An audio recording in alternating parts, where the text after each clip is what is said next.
Hello and welcome. You are looking at a live view of Electron on the pad at Launch Complex 1 in New Zealand as we prepare to launch an orbital debris inspection mission for Astroscale. That is our 44th Electron you can see on the pad, ready for our second launch for the year at our scheduled liftoff time of 03:52 local time or 14:52 UTC. My name is Muriel Baker and I am joined by Neutron Systems Engineer Imogen Ray. We're joining you from Rocket Lab Mission Control in Auckland, New Zealand, to take you through the final few minutes in the countdown for today's mission called On Closer Inspection. We've had a clear run through operations so far. The weather is green and our launch operators are tracking no issues with the launch vehicle, Astroscale's satellite or the launch pad. We're expecting the all clear for launch to come at the go, no-go poll, scheduled to start at the T-12 minute mark to lift off. Before then, though, let's get to know a little bit more about today's exciting mission with Astroscale. On board Electron is Astroscale's ADRAS-J spacecraft, which stands for Active Debris Removal by Astroscale Japan. ADRAS-J is designed to inspect a derelict upper stage of a Japanese H-2A rocket left in low Earth orbit since 2009. ADRAS-J will approach and inspect the rocket stage in orbit with a view to better understanding what it would take to potentially dock with the stage in future and then remove it from orbit to eliminate space junk. Once deployed from Electron today, the spacecraft will spend the next few months flying around the old rocket stage to better understand its condition and record how it moves in space, at what spin rate, on what spin axis, and more. Now, what makes rendezvous and proximity operations like this tricky is that objects like old rockets and dead satellites don't provide any GPS data. The debris has to be approached slowly and carefully to avoid collision before ADRAS-J can switch over to its own sensors for a safe advance. Meeting up with a piece of debris on orbit while travelling at speeds of around 27,000 kilometres an hour is as complex as it sounds, and a task that requires absolute precision to make sure the satellite is deployed close, but not too close, to the H-2A rocket. Satellite deployment bullseye, though, is where Electron's kick stage excels. The kick stage has its own small but highly capable 3D printed engine called Curie that can start and stop on command to manoeuvre ADRAS-J into position on orbit with pinpoint accuracy. The kick stage has successfully deployed more than 170 spacecraft to precise orbit since 2018, and we're preparing for another bullseye today. Here's more from Astroscale to tell us about ADRAS-J and their overall mission to clean up orbital debris for the benefit of us all. Hello, I am Nobu Okada, founder and CEO of Astroscale. At Astroscale, we are dedicated to on-orbit servicing across all orbits to secure the safe and sustainable development of space for the benefit of future generations. ADRAS-J is our latest mission to make that vision a reality. ADRAS-J, which stands for Active Debris Removal by Astroscale Japan, was selected by JAXA for the first phase of its commercial removal of debris demonstration program.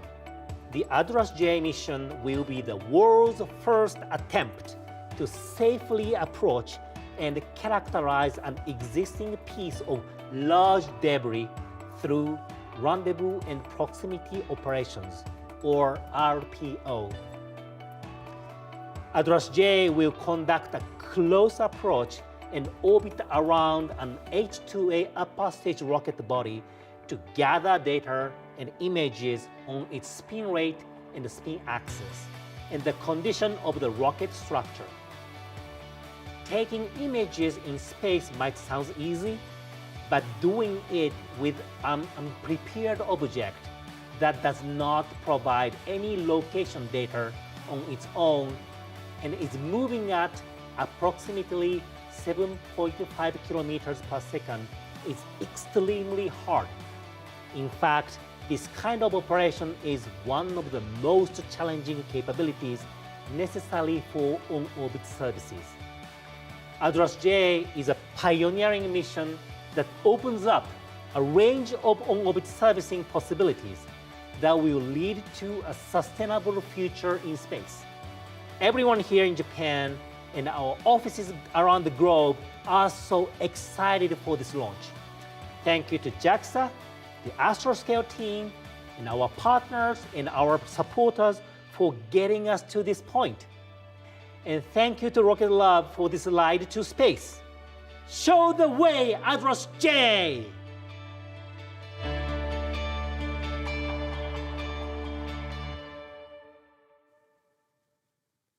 Today's launch is our 44th Electron launch overall, our second for the year, but it's the first time we've flown for Astroscale, and we could not be more excited to work with this innovative team. We are now coming up on 12 minutes left in the countdown to launch, which means that soon our operators will conduct the go, no-go poll for this launch. Now, this poll will run through each of the mission's monitored stations to check on their status and whether they are ready to proceed with the final steps before liftoff. You'll soon hear our launch director for this mission, Michael Pearson, undertake that poll. So let's listen into Mission Control now and hear how it goes.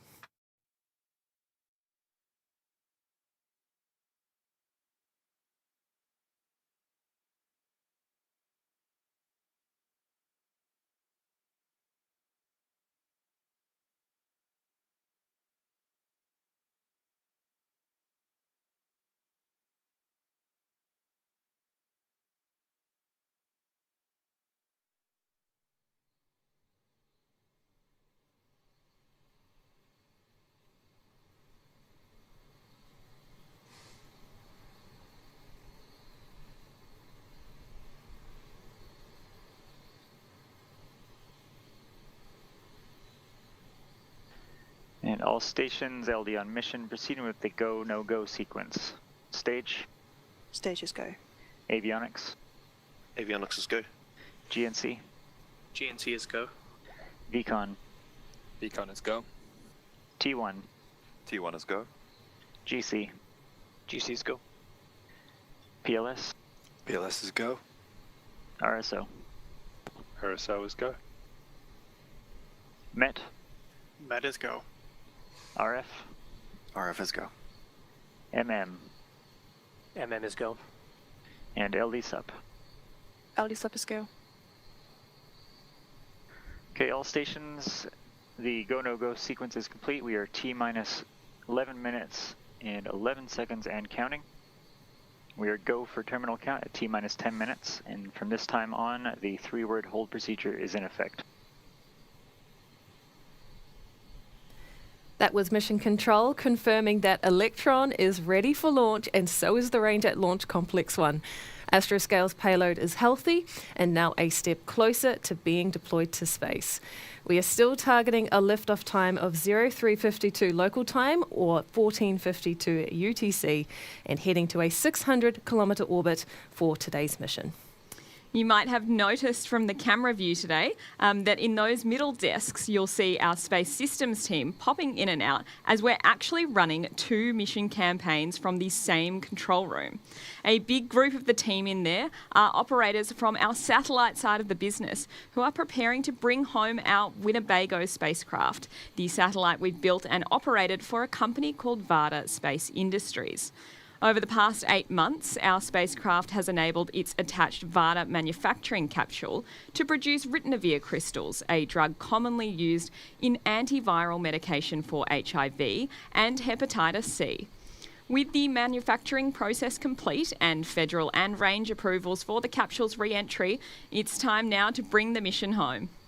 Over the next several days of 24/7 operations, they will be commanding our satellite to perform a series of engine burns that will set Varda's capsule on a trajectory to land in the Utah desert no earlier than February 21st UTC.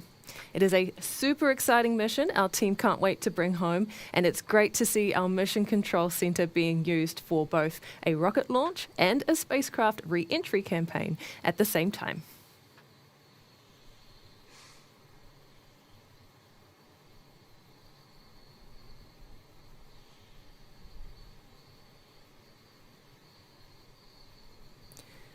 While we wait through these final few minutes before liftoff, let's take a look at our Electron rocket for today's mission.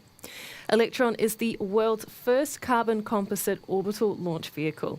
And we chose this material not because it looks cool to have an all-black rocket, but because it is incredibly lightweight while retaining its strength. And that enables us to dedicate more mass to payloads, which is crucial in a small launch vehicle with small mass margins. We're often asked why we named this rocket Electron, and the hint lies in the unique engines that power it. Each Electron rocket features 10 Rutherford engines, 9 on the first stage, and a single vacuum-optimised engine on the second stage. Inside these engines is another world first, electric fuel pumps that replace the traditional turbine system typically used in rocket engines. It was this electrical feature that helped inspire the name Electron. Now, designing a rocket is one thing, but building and launching scores of them is quite another. Few people understand this challenge better than our Director of Electron Production, Lee King. Earlier, he joined our Senior Director of Communications, Morgan Bailey, to talk more about the Electron team and what goes into building the most frequently launched small rocket in the world. So building one small launch vehicle is quite the feat, but what's even more difficult is building 40 plus more. And someone who knows more about that than most people is Lee King, our Director of Electron Production here. Welcome, Lee. Thanks for having me. Look, it's launch day, it's super exciting for the team, and probably no more exciting and no more nerve-wracking for the team who have actually built Electron. Tell us what launch day is like for them. Yeah, launch day for them is super exciting. They are personally invested. They spent many hours, weekends, public holidays building the vehicle. So for them, it's a labor of love, and there's no more greater feat than launch day. So there's an inherent buzz that goes through the factory on launch day. Everyone's super excited. They turn up in mission control and get to watch Electron take off the pad. Every single one of them are wanting to know, what was it I built in that vehicle? What did I touch? What part of my work has provided success to the mission? So it's a great day throughout the factory. And you certainly never forget your first launch. Never forget your first launch. So tell us what goes into building an Electron. We have raw material comes in one door, a finished rocket goes out the other. You're in charge of what happens in between, and what exactly is that? Yeah, so for production, there's at any one time multiple vehicles getting built at once. To ultimately achieve the amount of vehicles and the rate that we need to be building vehicles continuously. And for the feeder teams that provide all the components to vehicle integration, which is the final team that builds everything together, they are building probably 3 to 4 vehicles at one time in various stages of build. So those components will go through the different feeder teams and the likes of propulsion, mechanical production, composite production, and avionics production. They'll build it and complete end-to-end testing through all cycles of the build. They'll then provide that to vehicle integration, who will do the same. They will put all those components, it's the culmination of the production facility, ultimately. They put all those components onto the vehicle, complete end-to-end testing once again, making sure it is fit for flight, and then deliver that down to launch range. Easy as that. Easy as that. So we've got a big year ahead. We've got some 20 plus Electron missions on the schedule. Obviously that's going to require some scaling up of the team. So I understand you've got a few roles open at the moment.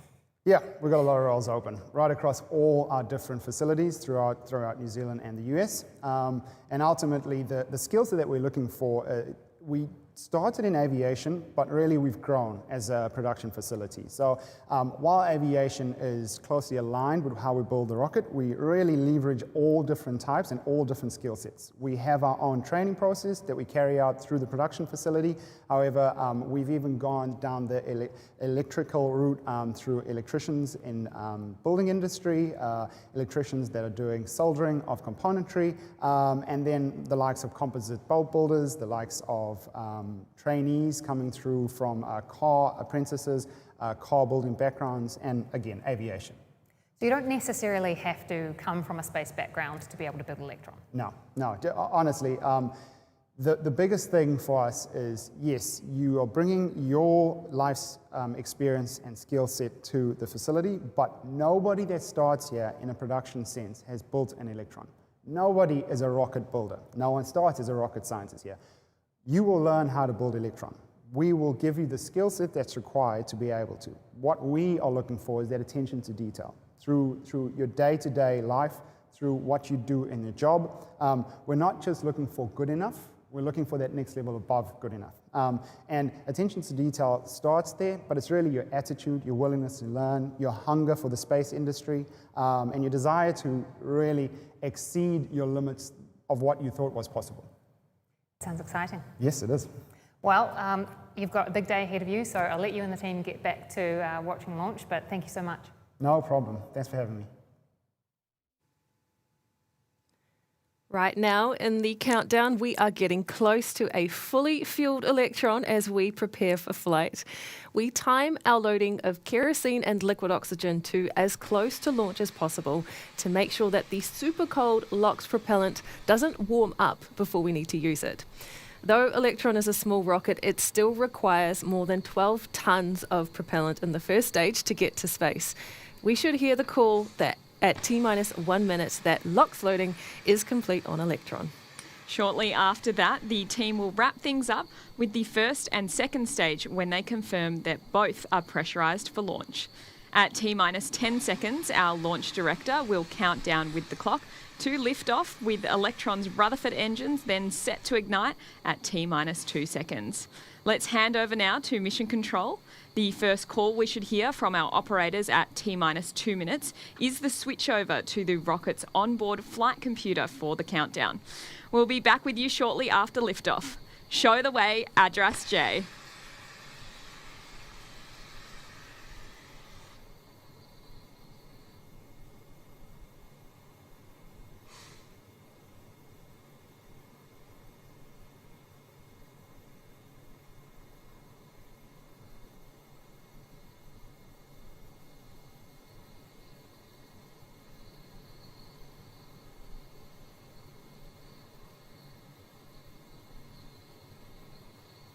Avionics batteries have switched to internal power.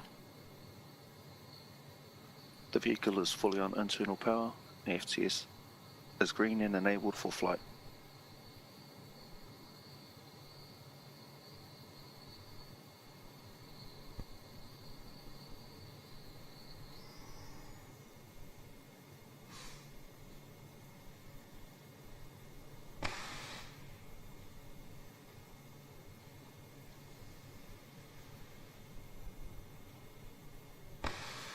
LOX and recirculate.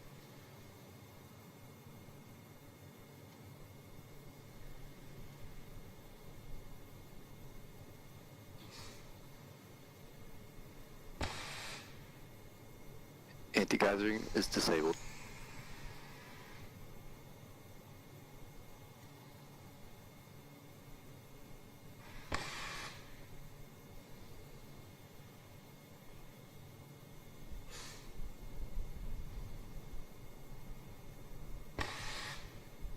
Stage 1 and Stage 2 tanks are pressed.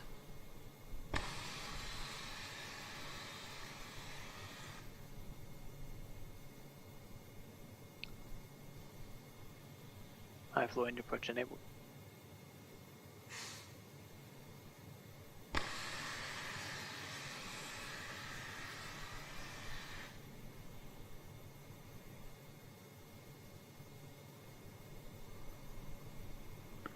T-minus 20 seconds and counting.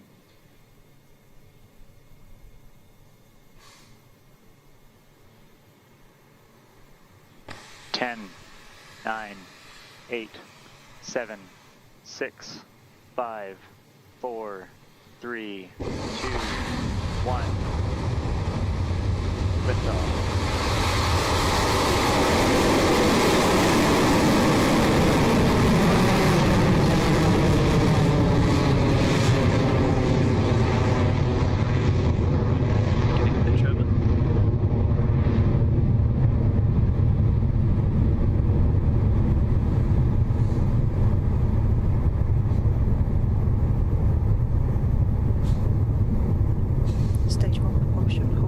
T plus 30 seconds and Electron has left the pad at Rocket Lab Launch Complex 1 in New Zealand, carrying the Astroscale Address J payload.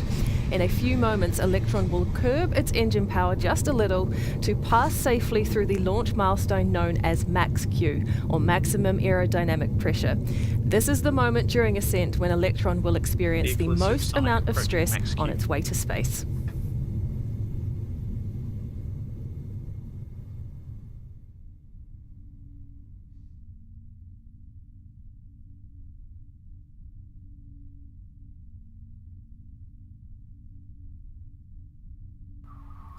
Cleared max Q. And Electron is clear through max Q. All is looking nominal at T plus 1 minute and 24 seconds into the mission, with Electron cruising along HV at battery speeds of discharge is over nominal. 2,600 kilometres an hour and now at 23 kilometres in altitude. If you've joined us in the past, you'll be very familiar with the next 3 events happening back to back. First Guidance will is be the nominal. shutdown of the first stage's 9 Rutherford engines in preparation for when the first and second stages separate from each other, and then the engine will start up on Electron's second stage. Stage 1 Those propulsion actions holding are nominal. called out as Stand by MECO, for which MECO stands in for roughly main 30 engine seconds. cutoff, followed by stage separation, and then stage 2 ignition. We are expecting to hear those calls from Mission Control in just a few seconds. AOS channels. Entered burnout detect mode.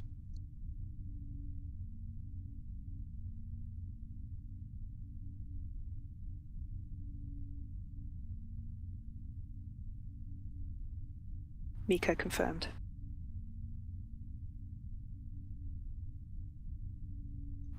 Stage Stage, separation successful. stage 2 ignition confirmed. And that's MECO confirmed, stage separation and second stage ignition, all seen from onboard Guidance cameras is on nominal. Electron. From the second stage, we're now getting a live view of the space-optimised Rutherford engine that's powering the mission to orbit. Up next is fairing separation in just a few seconds. We'll likely see those 2 fairing halves fall away after the split, so watch out for that on your screen. Fairing jettison succeeded. That was the 2 fairing halves successfully deployed there, introducing Astroscale's battery payload to discharge is space. nominal. The mission is moving along in this second Stage phase 2 of the journey propulsion at holding more than 8,600 kilometres an hour now, at an altitude of 127 kilometres.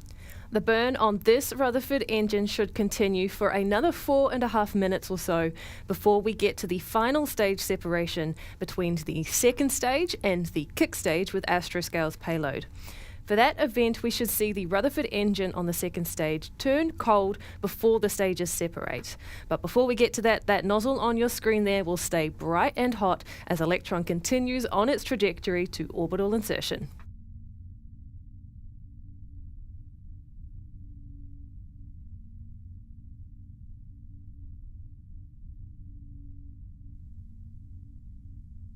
Electron has hit the 9,800 kilometre an hour mark on its way to orbit with Astroscale. We're 4 minutes and 14 seconds into the mission now, having already completed liftoff, clearance through max Q, main engine cutoff, stage separation and second stage ignition. We have around 5 minutes left in this second stage engine burn to take the mission all the way to its target perigee of 522 kilometres. The perigee is the lowest point in an elliptical orbit, and from there the kick stage will coast around to the apogee of 600 kilometres. The kick stage will then ignite for final payload deployment of ADRAS-J.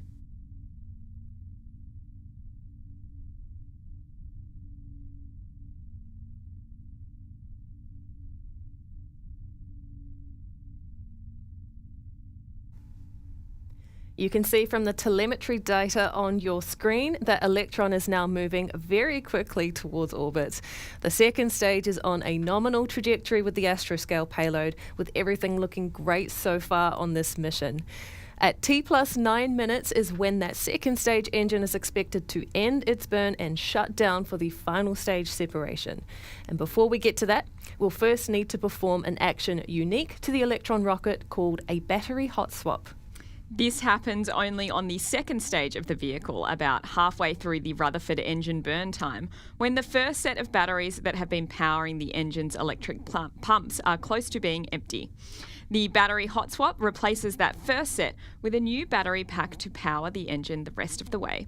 We're coming up on that milestone now, which should be coming across the Battery nets discharge shortly. Holding nominal, approaching hot swap in roughly 30 seconds. Throttling down.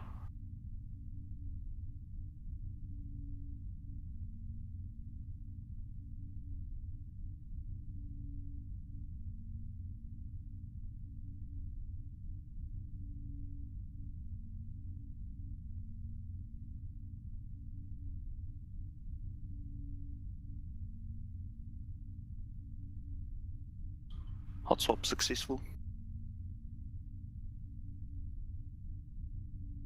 Guidance is nominal 100. We saw a flash of it there as it dropped away. The battery hot swap is now complete. Another major milestone with a green tick.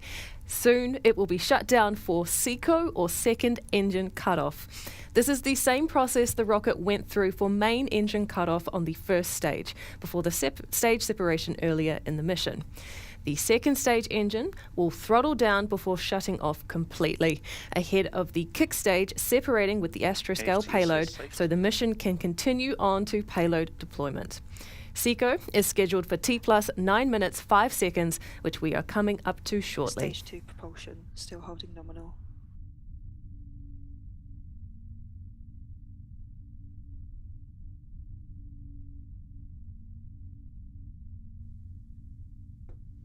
You'll notice on the right side of your screen the fuel and oxidizer levels of the second stage engine.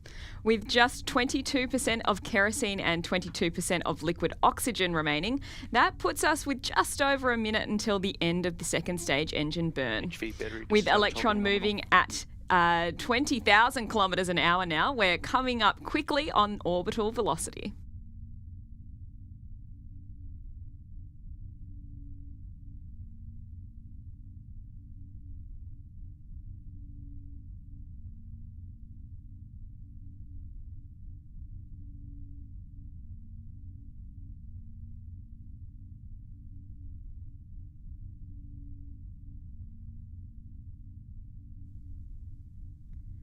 All right, 2 more milestones this side of the coast phase of launch. SECO, or second engine cutoff first, followed by kick stage separation.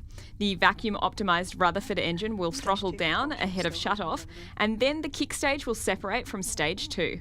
Let's check back in now with Mission Control and listen to those calls.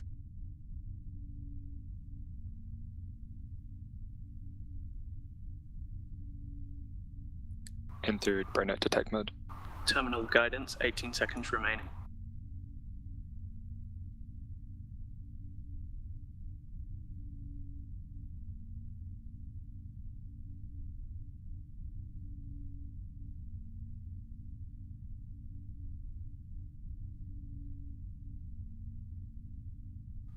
SECO confirmed. Stage 3 separation confirmed. And nominal transfer orbit achieved. Great news there from Mission Control, and as you saw on your screen as that engine nozzle cooled down, we have had a successful second stage shutdown and separation of the kick stage. Astroscale's payload will now enter a coast phase as it completes its first lap of the Earth, with the kick stage on an elliptical trajectory. Once the dots connect is when the kick stage's Curie engine will ignite, placing the payload in its final orbit. Once ADRAS-J has been deployed, the satellite will use ground observation data to determine exactly where its target H-2A spent rocket is, so the satellite can cautiously approach and use its own onboard rendezvous sensors to get closer. The spacecraft's job on this mission is to understand what condition the H-2A rocket is in. Is it tumbling, and if so, how quickly? What is its exact location, and can it be safely latched onto? This is called the Rendezvous and Proximity Operations, or RPO, and a successful demonstration of RPO on this mission could open up a world of on-orbit servicing possibilities, including active removal of space debris. For now, the kick stage continues on its first orbit of Earth with Astroscale. We'll be back here on the webcast in about 50 minutes or so to take you through the final moments and payload deployment. Set to take place at T plus 1 hour, 4 minutes and 30 seconds. See you here soon.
Hello and welcome back to the webcast of our On Closer inspection mission for Astroscale, our 44th Electron launch. Today's mission left the pad at Launch Complex 1 under an hour ago with Astroscale's ADRAS-J payload on board, completing all the usual launch milestones like Max Q, MECO, stage separation, second stage ignition, fairing ejection and battery hot swap during that engine burn, and then SECO and stage separation from the kick stage. Having ignited its Curie engine a few minutes ago to circularise the mission's trajectory, Electron's kick stage will soon make a second burn to slightly adjust the course for ADRAS-J's rendezvous. We are about 45 seconds out from that happening, and as a reminder, we won't have views of payload deployment today, so we will track payload deployment with calls from Mission Control alongside a simulation of the process. Over now to Mission Control.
Curie ignition confirmed.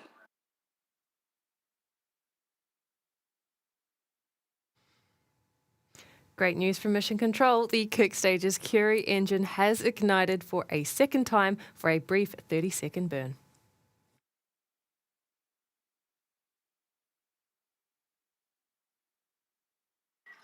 Curie cutoff confirmed.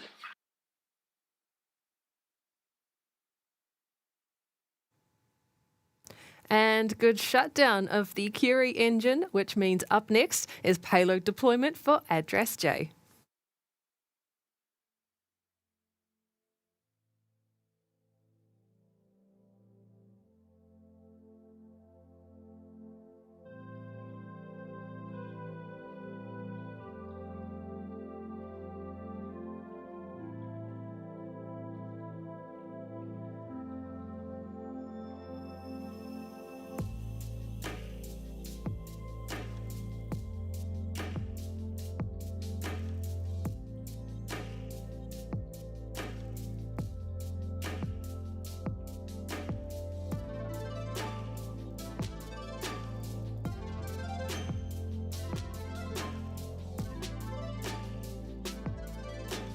Payload deployment confirmed.